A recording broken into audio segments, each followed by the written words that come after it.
বাসায় বসেই এখন গ্রিল চিকেনের স্বাদ পাওয়া যাবে। তো এটি তান্দুরি রুটি, তারপরে ঘিয়ে ভাজা পরোটা আর হচ্ছে নান রুটির সাথে তো খুব ভালো যাবে। আসসালামু আলাইকুম, রুমাস রেসিপি আরেস থেকে আমি রুমা। খুব সুন্দর একটি গ্রিল চিকেন নিয়ে চলে এলাম। আমি প্রথমে চিকেনগুলো একদম ভালোভাবে কেচে নিচ্ছি, দেখতেই পাচ্ছেন।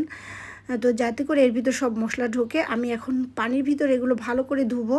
ধোয়ার পরে আমি এর ভিতর লেবুর রস আর লবণ দিয়ে প্রায় আধা ঘন্টা ভিজিয়ে রাখবো। তার এটা ভিজিয়ে রাখলে হবে কি, এর ভিতর আর কোনো ব্লাড থাকলে সেটি বেরিয়ে যাবে এবং খুব সুন্দর পরিষ্কারও হবে।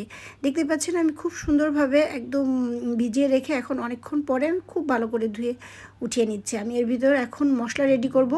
লবণ দিয়ে দিলাম, গুঁড়া দুধ দিয়ে দিলাম, লাল মরিচের গুঁড়ো, আদা পেস্ট, রসুন পেস্ট, তারপর জিরার গুঁড়া, সব কিছু দেখতেই পাচ্ছেন একদম মাংস অনুযায়ী পরিমাণ মতো দিতে হবে। আর আমি দিয়ে দিচ্ছি বড় 2 চামচ করে কাবাব মশলা, যার কারণে একদম রেস্টুরেন্টের ফ্লেভারটা আসবে। এখন আমি এটাকে খুব ভালো করে মাখিয়ে আমি প্রায় 1 ঘন্টার মতো মেরিনেট করে রেখে দিয়েছিলাম। চাইলে কারো হাতে সময় থাকলে আরও বেশি সময় দিতে পারেন। তো আমি এখন তেলের ভিতর এটা দিয়ে দিচ্ছি, কড়াইতে বেশি করে তেল দিলাম। কেউ চাইলে এই অবস্থায় ওভেনে দিয়েও গ্রিল করে ফেলতে পারেন, তাহলে কিন্তু একদমই সুন্দর হয়ে যাবে। তো আমি এটা কড়াইতেই করছি, দেখতেই পাচ্ছেন একদম বেশ কিছুক্ষণ ধরে এপিট ওপিট করে কিছুক্ষণ ঢেকে দিয়ে এই যে দেখতে পাচ্ছেন একদমই খাওয়ার উপযোগী হয়ে গেছে। কিন্তু আমি এটি আরও একটু জুসি করে সুন্দরভাবে তৈরি করব। এই জন্য আমি এ পর্যায়েও খেতে পারেন কেউ চাইলে। একদমই গ্রিল হয়ে গেছে, ভিতরটা একদম সুন্দরভাবে কুক হয়ে গেছে।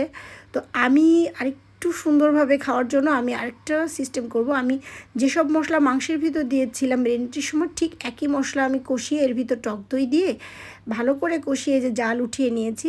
এখন আমার ওই যে চিকেনের টুকরোগুলো আমি দিয়ে দিচ্ছি, গ্রিল করে রেখেছিলাম যেগুলো, চুলায় গ্রিল করেছি, চাইলে ওভেনেও দিতে পারেন।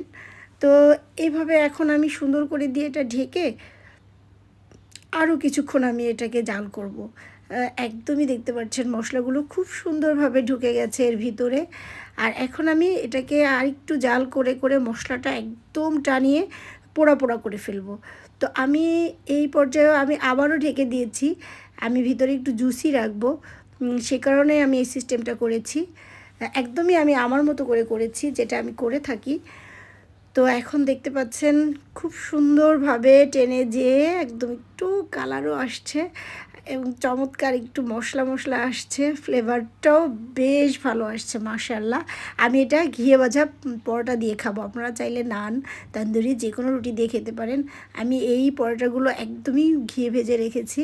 থ্যাংকস ফর ওয়াচিং, আল্লাহ হাফেজ।